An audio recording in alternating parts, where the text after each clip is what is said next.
I've always believed there's different flavors of innovation. I think a lot of us sensationalize the path of that new invention, right? Like you invent the thing that's never happened before. And that certainly is one path of innovation.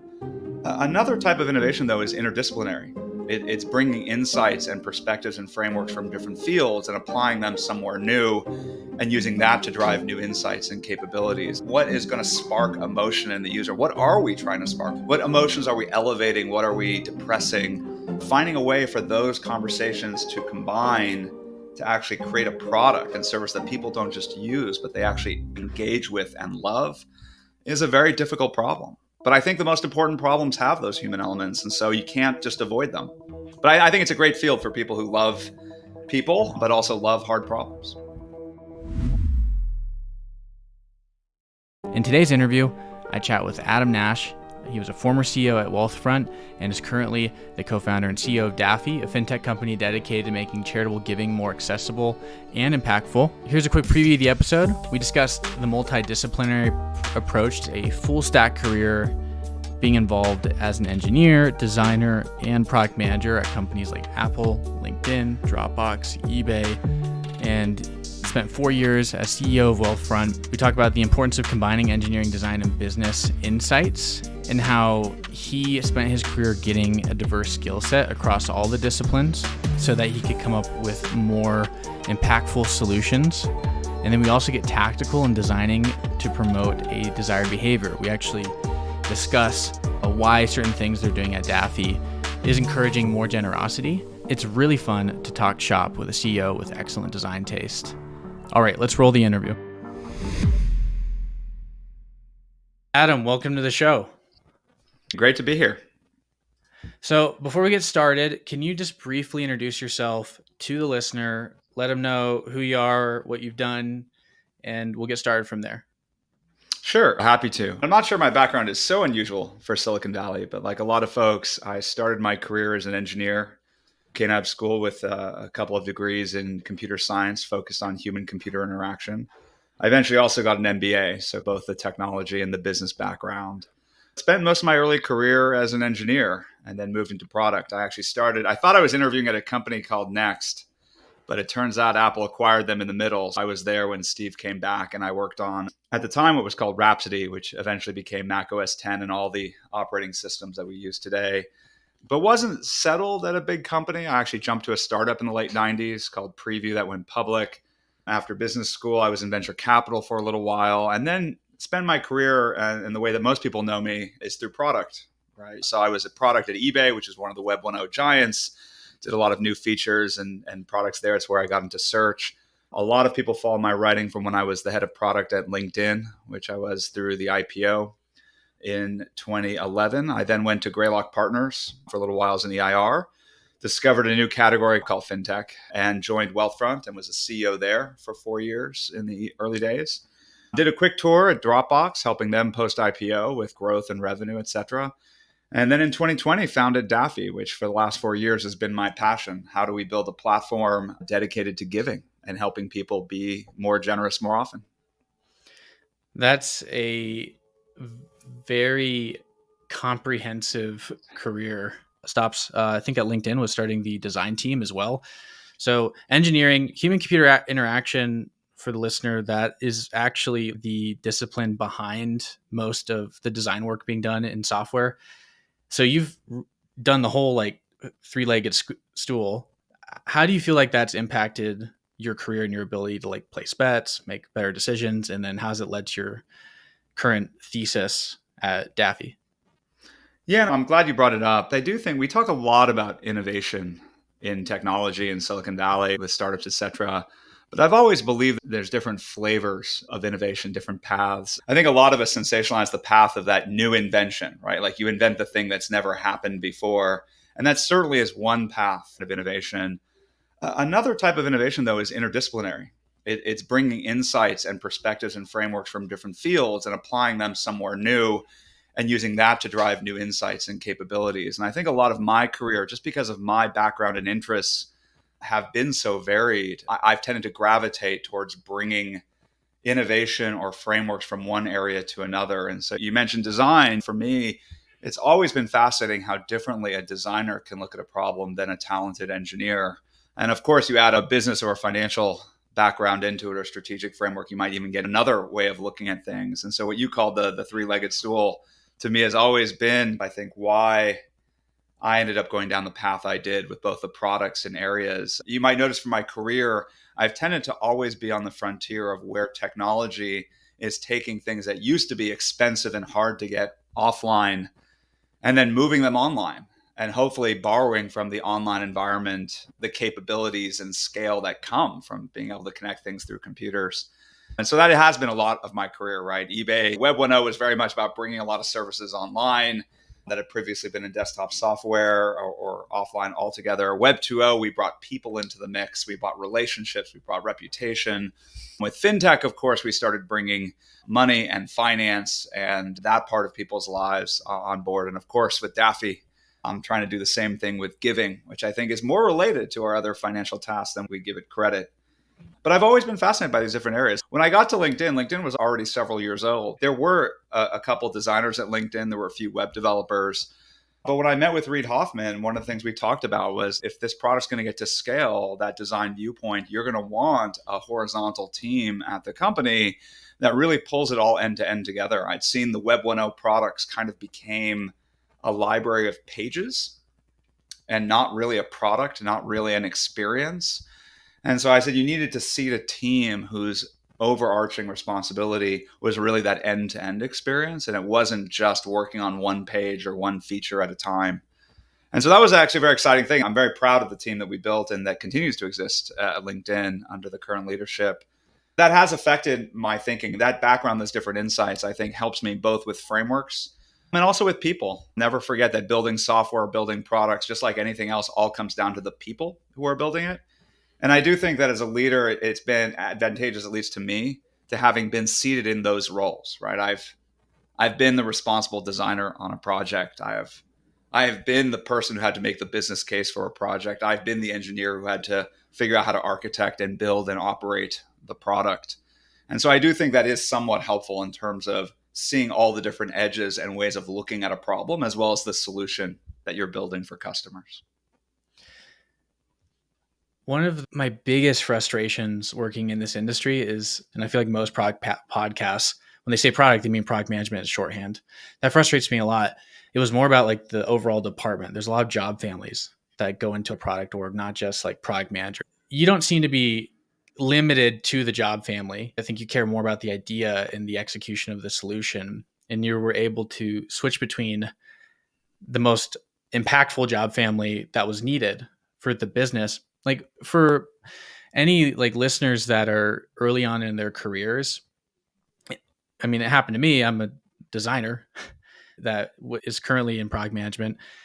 It's easy when you're starting out to think, put your identity into the tasks that are being done in your job. What advice would you give to that listener about becoming more impactful and being more fluid like you were in your career? Yeah, there's a bit of a paradox, I think, in there. I've had the good fortune now through my career to have hired thousands of people and onboarded huge numbers of people trying to give them guidance early career about how they pursue things. And I do think there's a paradox. And this is one of the reasons I ended up working at LinkedIn so long. Is I love careers. I love help. I love helping people find their way and find their passion, find where they really add a lot of value. I think the paradox with any skill set, with any role, is on the one hand, it's good to go deep. If you're going to be an engineer, be a great engineer. Go deep. There are things that you learn by doing, and you can only learn by doing. And being in that role, it's very hard to substitute for. I'd say the same thing around design. Really embrace what is great design thinking? What's a great process? How does that come together? On the business side, whether it's finance, whether it's strategy, marketing, et cetera, there are all these different roles where you can really go deep and understand them. And early career, you rarely get the opportunity later career to go as deep as you can early career. And what you'll find with a lot of successful professionals you talk to who are executives, founders, business owners, decades into their career, they often reflect back on what they learned in those individual contributor roles, what they learned by doing, what they learned in the process, not just the actual questions they answered, but how they did it, who they did it with, how they worked through those problems, and of course, what the outcomes were. right? It doesn't all end with sunshine and rainbows. It turns out that this is a tough business. Product is very, very humbling. And if you're a designer, the number of great ideas you have or that you think are great ideas that actually you put them out there and for a number of reasons may be underappreciated in the world today. It just turns out that's part of the game. And so I do think that at the same time, I think the danger of being any specific role is gaining a hubris about that role. I mean, I reflect on some of the adages in the valley that I grew up with, but one of them is there's really only two jobs in software. You either build the product or you sell the product. Everything else is overhead in the middle. Now, I don't believe that. I actually believe that every single role that comes into building software is essential and wouldn't exist otherwise if it wasn't essential in some way. But there is a kernel of truth there, especially in the startup world of like fundamentally what you're doing. And I do think that there's a hubris that can set in with different roles where people decide that no, engineering is the most important role. We can't do this without it. Design is the most important role. And of course, product is the most important role. And whether it's because they're closest to the customer or how the product's getting built and operated or what would happen if they went away, I think it misses the big picture, which is that it's one thing to ship a product, but if you really want to pursue excellence, if you want to beat your competitors, if you want to create an experience for your customers where they try your product, they use it, and it's so valuable or inspiring, they have to do it again, they have to tell others, you're not going to get there with any one function or any one insight. It's too complex a problem. And I think if you reflect back on the people who built some of the best products, no matter what role they were in, they took on the responsibility of understanding those other viewpoints, those other ways of working the problem. And they're able to work with other people who are great in those roles, right? You may not be a great designer, but you have the opportunity to learn how great designers work and how to work with them and get the best out of them and have them bring the best out of you. If you've ever read the book Creativity Inc., Ed Catmull wrote about Pixar. I always thought that was a fantastic frame. I know Pixar's in a specialty field and creating movies is not exactly like creating other software products, etc. But if you want to see that positive experience of how a technology team, an engineering team, instead of fighting insights from design, says, wow, if they came up with an idea, there must be a good reason for it. Let's figure out how to make that real and make that as excellent as possible. And vice versa, designers saying, wow, if the engineers came up with a new capability, there must be a good reason that's interesting and hard. What stories can we tell now that we have that capability? That's that kind of win positive sum environment that I think great teams can come together to do when they have those different backgrounds. For me, early career design was a missing piece. When I started my career in software, design was treated as almost an accessory marketing function. Make it pretty. Oh, make sure the brand is correct, the colors and text. And that's obviously not the right way to use design. If you really want to create products and services that connect with people, you're designing for people. And so it's been very exciting part of my career, and I've had some hand in it at the companies I've been at, of elevating design into what I consider a proper role of really helping guide the frameworks to make products that really connect with the customers and the people you're building for. Well, I love that. And then speaking about like Pixar, that well, two books, Becoming Steve Jobs, which is like the follow-up biography of Steve Jobs. It talked about how Pixar influenced how they did things at Apple when he came back. And there's another book called Creative Selection, which talked about the creative process at Apple, which was everybody was treated as a creative, engineers, interaction design, everybody was given direct responsibility to figure out the micro interactions of the keyboard. And then it was just continuous critique sessions, similar to Pixar's demo screenings of their movies. One of the things I love about this industry and a lot of the people I've had a chance to work with in the industry is the best people are never done. They always think they have more to learn. There's always ways of getting better. There's always ways, not just of honing the craft, but elevating what you can do.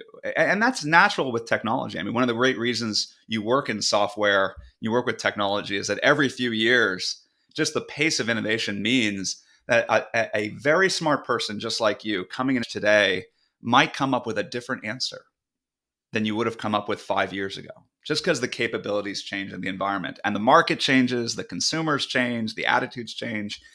And so the best people are always working on pushing themselves, challenging assumptions, figuring out how to elevate. No process is perfect.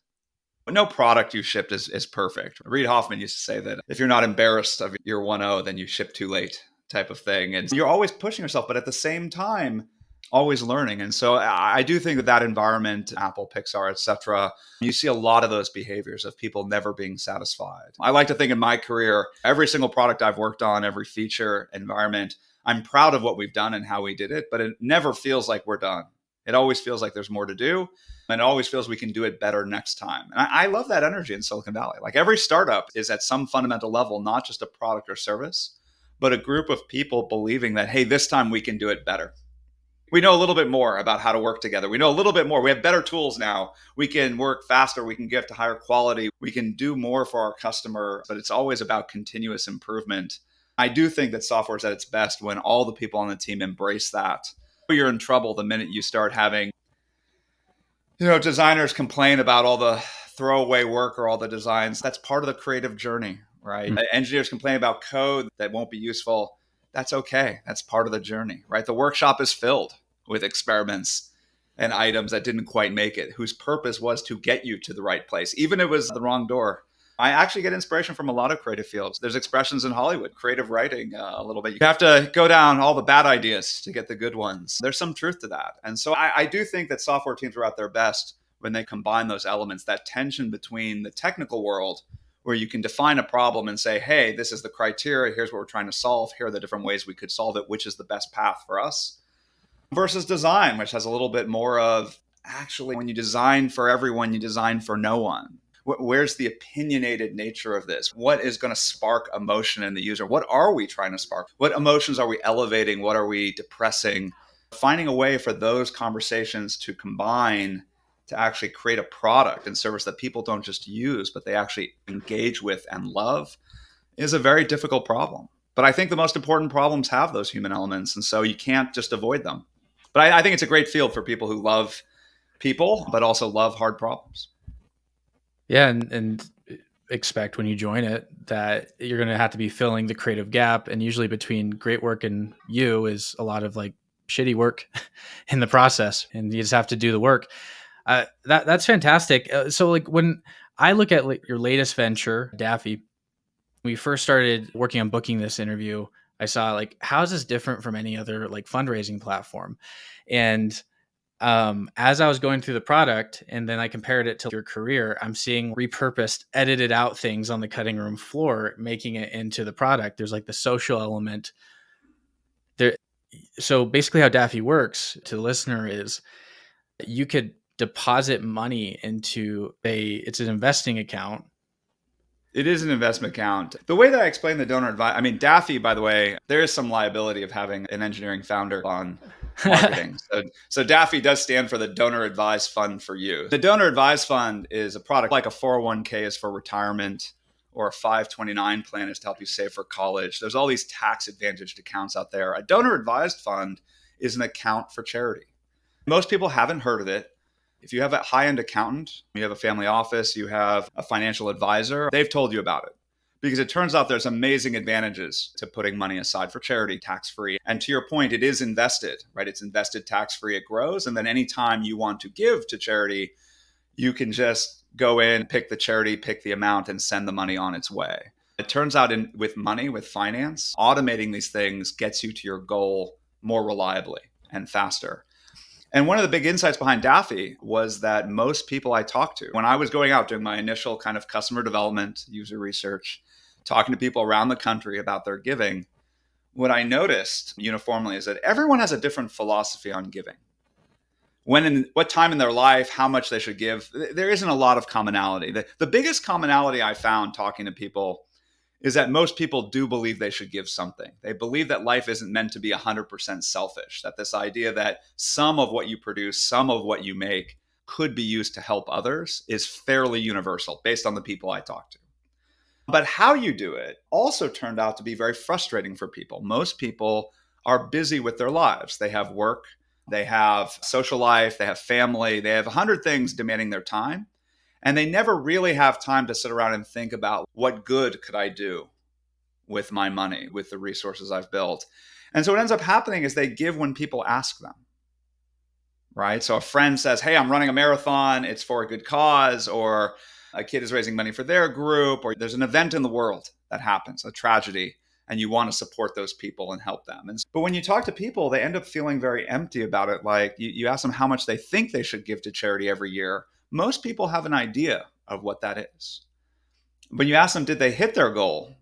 And they all end up with this pregnant pause of, no, life got in the way.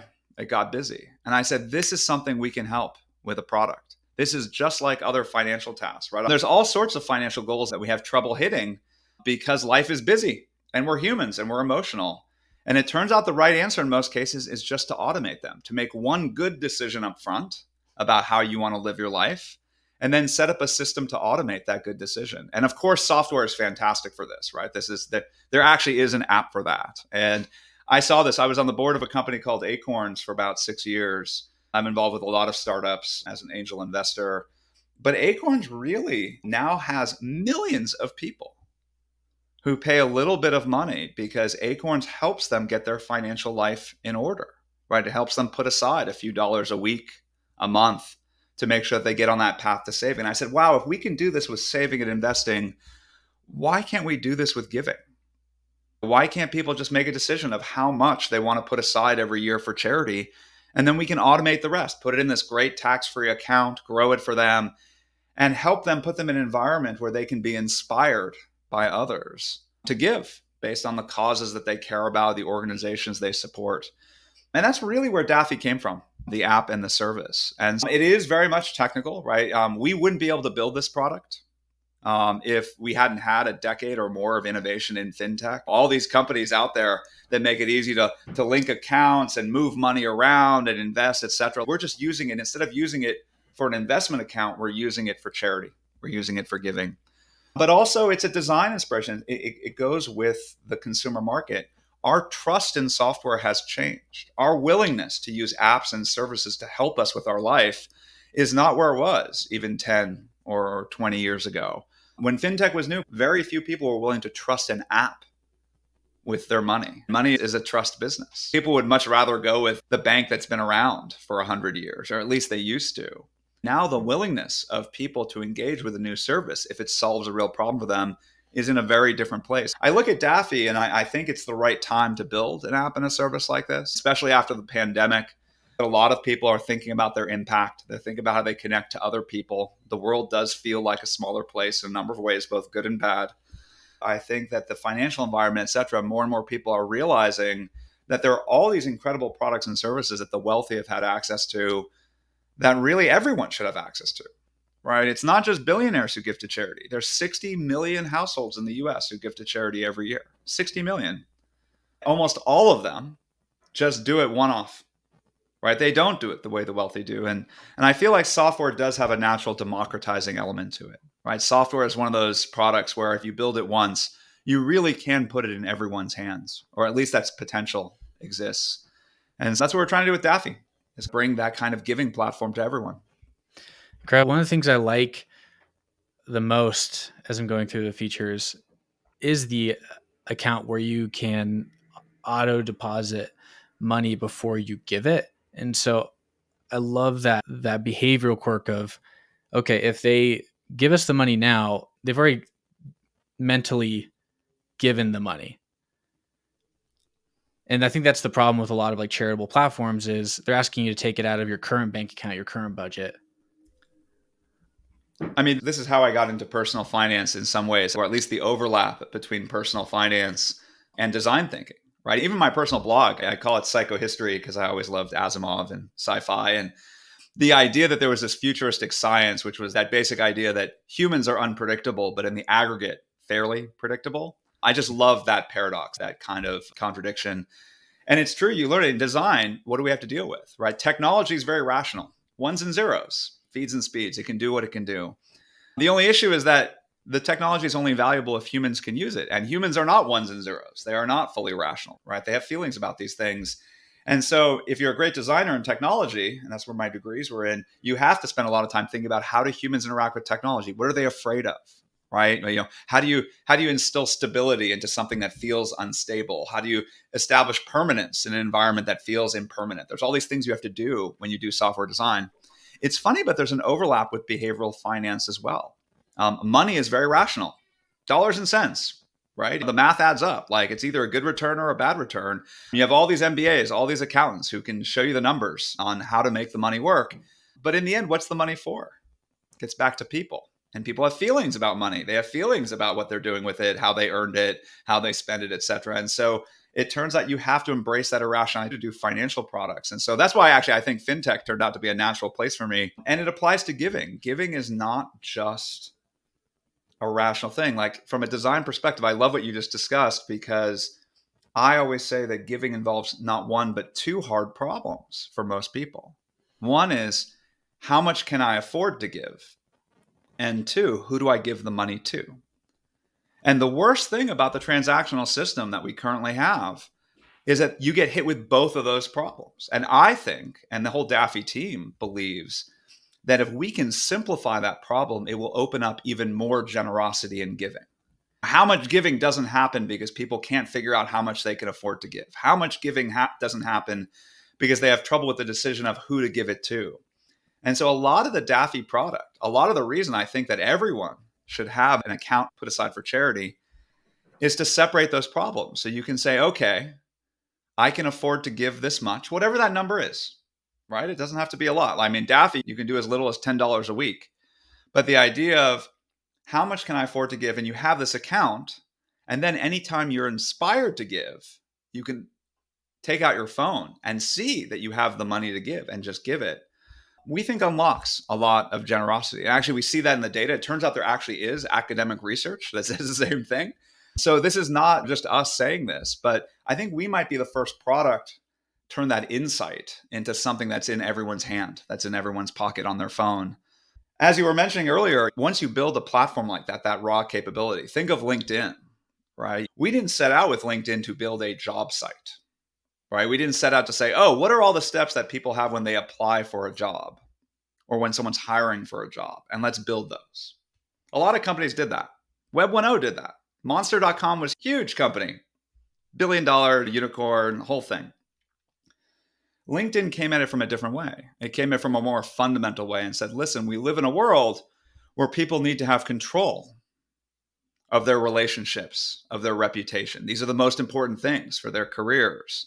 Let's build a platform to give them control over that. And yes, you can use that platform to find a job. Yes, you could use that platform to hire people, but you could use it for a lot of different things because it is the way that humans interact in the professional world.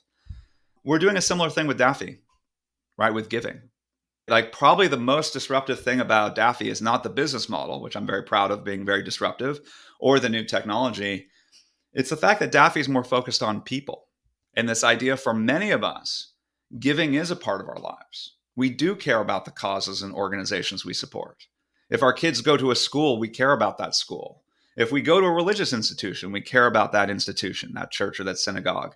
If we support a national or international cause, we care about that cause. But it's not just the money and it's not just the cause, it's the people involved, right? We volunteer. We do things with others. We serve on boards.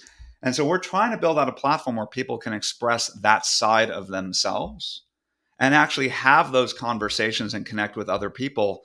Because quite frankly, it's very hard to compete with the other things that go on social media and networks in that regard, right? It's very hard to talk about giving when all people want to talk about is dating and news and shopping. And there's a lot of things that draw a lot of attention. And there's nothing wrong with those things. They draw attention for good reason. But I do think that there should be a space for this side of ourselves around giving. And like I said, it turns out it's a huge market. I mean, the US, it's about $500 billion. I think in 2022, it was $499 billion in the US was given to charity. That's 2% of GDP. For any economists out there, it's actually a bigger sector than I think agriculture as a percent of GDP. And yet, where is the platform? Where is the space for those 60 million people to connect and interact and get inspired and give? And so Daffy is like a lot of software products. We're asking people to do a very simple thing, which is just put some money aside for charity. I mean, we're not the first to say that. Turns out that's been said for a very long time, thousands of years. We're just trying to do it in a new and exciting way and hopefully take advantage of technology to help start connecting people. Because I don't think this is just a bank account. I think this is a more fulfilling way for people to express a part of their lives that they care about. Yeah, one of the biggest blockers to adoption to anything is the thought, I'm not ready. What stops a software conversion? I'm not ready. This looks too complicated. I don't have the time to learn this. We think about the pandemic and all these causes of support this cause, and just think, how I'm gonna have to learn how to like find the right charity, and I have to do all the homework to know if they're an effective charity. And so you really are left with two options. You take the time, and then that's to the detriment of other priorities you have in life, depending on what stage you are. If you're someone like me on the come up when COVID hit, um, you're like, I'm just trying to learn like a trade. I want to give, I just don't know what to do. And then if the other option is do nothing because you don't want to take the time to learn, do the homework. And then the third option is you're gung ho and you give money to garbage foundations. And so not a lot of great options there. And that's usually where if your options are become an expert, do nothing, or waste resources, that sounds like a good opportunity for disruption. Yeah, I think it cuts both ways. I think you've tapped into a couple insights that really are meaningful from a product perspective, from a design perspective. On the one hand, you have a problem, like most problems in life, there actually is unending complexity if you want to dive into it, if you want to learn more and go deeper, right? And this is true in a lot of the areas of our life. What clothes we wear, what food we eat, what career we pick, how do we find connection with other people, relationships, etc., building a family, our financial life. I mean, there's so many parts of our life that actually you could spend your entire life studying this subject and not get to the end of it. And actually, some people do. I mean, there are academic paths where people study this their entire lives. So, can we do things in software to help people with that problem? Bring that information to the fore, make those decisions, that information easier. Yes, we can. But I think that that's a very rational view of the world. I think it also, you have to bring in emotion. How do we solve these problems? We actually trust other people. We actually decide what we're going to focus on or not. We defer things in time. I'm going to focus on this problem today and that problem tomorrow. In fact, a lot of personal finance is about the fact that thinking about a problem like retirement is very difficult when it's half a century away. Like it's very hard to juice up that much empathy for the 70-year-old version of yourself when you're still trying to net out the 25-year-old version of yourself. Like it's just, I'm not saying it's impossible. I'm just saying it's a very hard problem to do. And great financial advisors in the offline world have ways of talking to people through this. And I think in software, we've discovered ways to help people do this more. But some of it is just by making one good decision, like I said. And I think giving is like that too. And that's why, by the way, like that's, you mentioned earlier, our campaigns feature. How did Daffy end up with campaigns? We're a donor advised fund. We're an account for people to put money aside for charity. There are lots of donor advised funds out there. Fidelity offers a donor advised fund. Schwab offers a donor advised fund. Vanguard does. Wonderful firms that have been around forever, and they manage trillions of dollars. They don't have campaigns. Why? Why? There's a technology issue there, but that's because they consider those different problems from their point of view. That's not something. For us, the way that we framed the problem at Daffy was, how do we inspire more people to give? Our mission is literally to help people be more generous more often. And if you have money put aside for charity and you care about a cause, you could give them money. You could write a check. You could send money to them. Another thing you could do is raise money for them, right? You could take your passion, your trust, your faith, and use your reputation to actually inspire others to give. You take someone who has put money aside, who's already done that research, who already believes and cares that they have found a good organization and they want to give money to it, and let them go out and talk to their friends and family and colleagues about why that's true. And so a campaign in some ways is a way for people to almost make a page that explains why they give. I mean, every donation on Daffy, by the way, whether it's a campaign or not, we ask our members, optionally, they don't have to do it, but we ask them to leave a public note about why they give to this organization. I mean, how long have we had Yelp? How long have we had reviews of everything? A lot of that's been missing around giving and philanthropy. We saw this wonderful material. People would give to an organization. They wouldn't just give money. They would say, this organization was there for my father while he was alive. I now give every year on the anniversary of his death. I mean, these are very meaningful human things that people put out there. But it is amazing in terms of making your own decisions of who to give to and why to give, to have the real experiences of others. And so the campaigns feature for us was a little bit of innovation where we said, listen, internet campaigns have been around for decades. We know how they work. We know that they do work. Wouldn't they be better if they were actually backed by someone who was giving money themselves? Wouldn't it be better if those campaigns could be matching campaigns, right? That person who had put money aside for charity could say, hey, if you give $20, I'll give $20 more. And so people feel like they have more impact. But really, what we're doing with the feature is just making it easier for people to give. We want to see more people giving more often to organizations.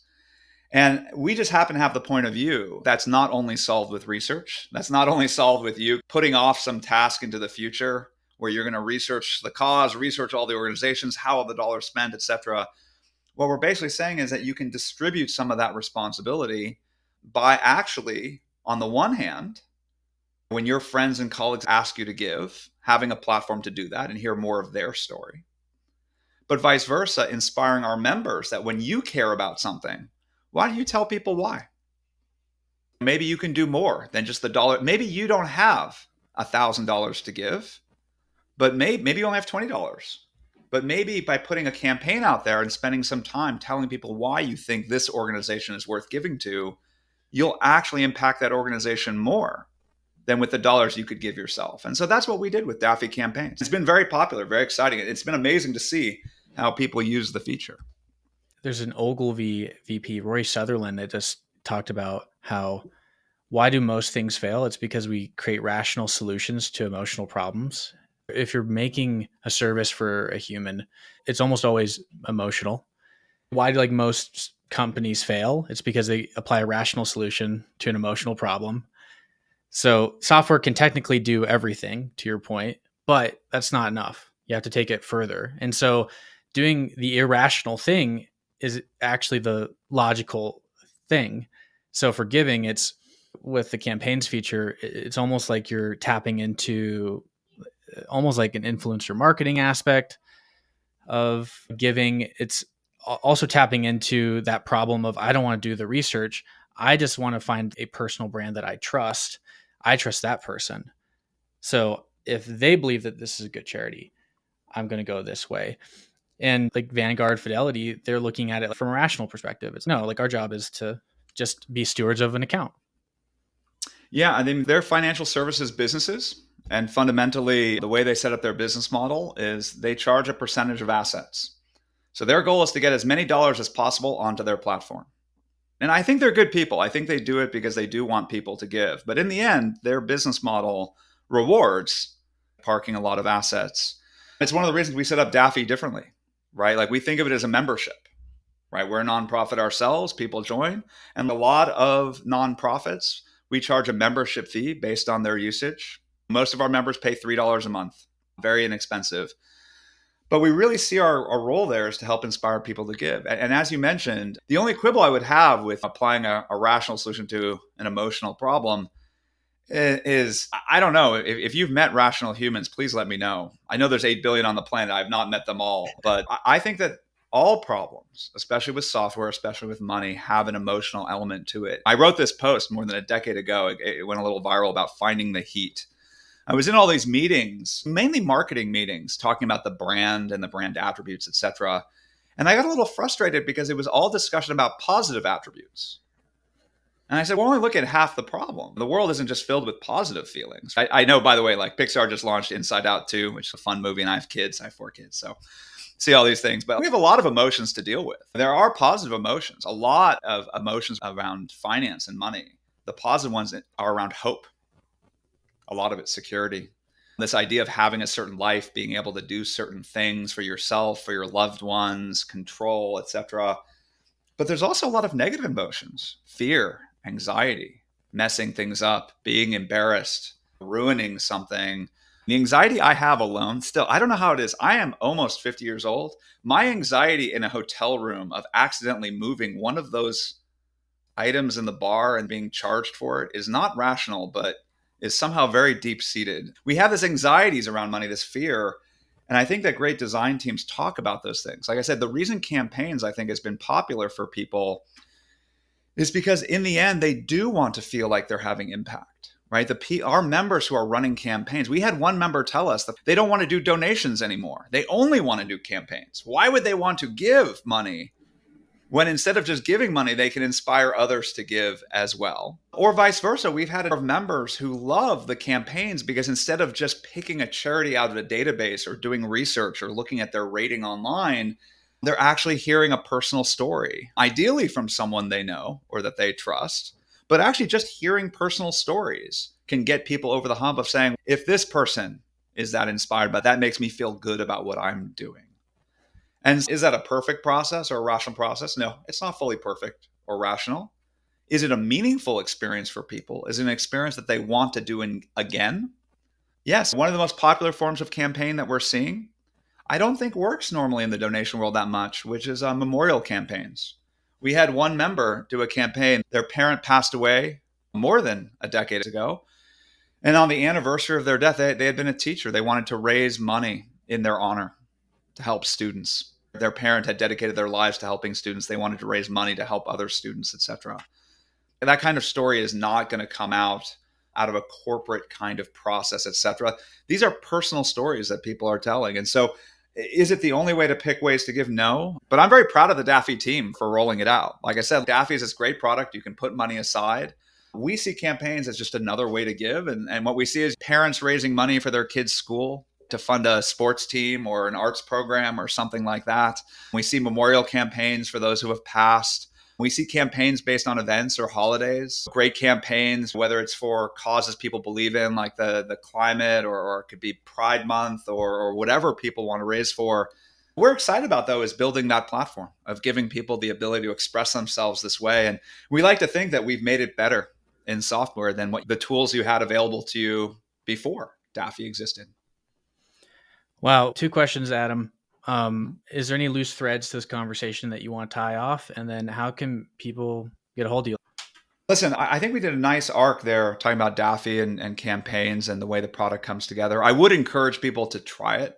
The wonderful thing about Daffy campaigns, and it gets back to the software problem, is the reward for investing your time and thinking about how people interact with your product is it creates natural growth and spread of your product, right? If you actually create a way for people where they themselves are inspired and incentivized to share what you're doing, it's better than any sales team. I mean, LinkedIn did not grow based on anything more than the fact that, hey, if you wanted to have control over your professional relationships, you had to pull together you had to tell people, you had to pull people together on the platform.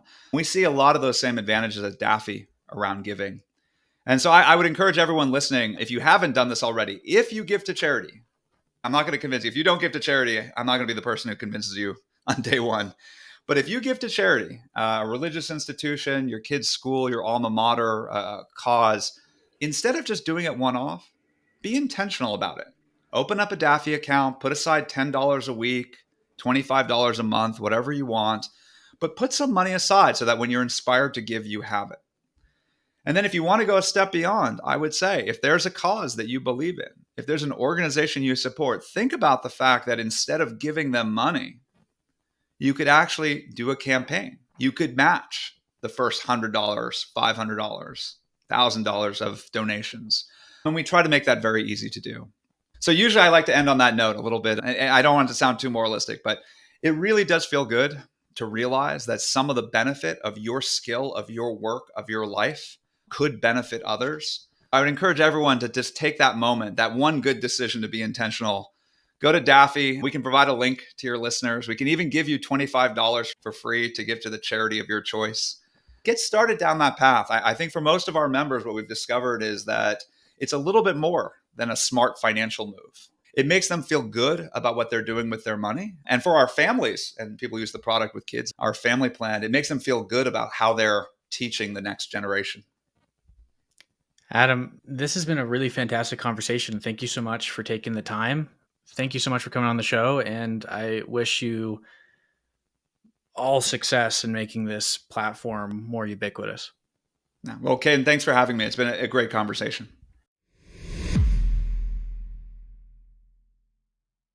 Hey, listener, thanks again for listening to The Way of Product. As we power down today's session on the fusion of creativity and technology, let's solidify the energy you've gotten from our dialogue today. If you've gleaned insights or strategies that could turbocharge your projects, I have a small but powerful ask. Swing by the platform where you're hearing this and leave a review. Think of it as your digital high five to us. It's a fuel that propels this content to more creative technologists like you, amplifying the impact of the shared knowledge. So until our next interview, keep pioneering and pushing the envelope. Thanks again for lending your ears and your imagination to our community. Catch you on the next download. Is everyone gone yet? Because this next offer is for you. And this is because you listened all the way to the end of this episode. Today's episode is sponsored by Alchemy, a name you might not be familiar with yet, but one you'll definitely want to remember. I don't know about you, but most meetings are terrible. Long circular discussions, weeks with no progress. I was tired of that. Tired of good energy getting sucked out of potentially explosive creative sessions. So I finally decided to do something about it. That's why I started Alchemy. Think of Alchemy as a special ops for team collaboration. We're the ones you call for remote or on-site workshops where you need to get your product team aligned and moving without the usual drag. No more endless circles or feeling like you're herding cats. I've been there. I've been stuck in the muck of misalignment, watching the clock while creativity just fizzles out.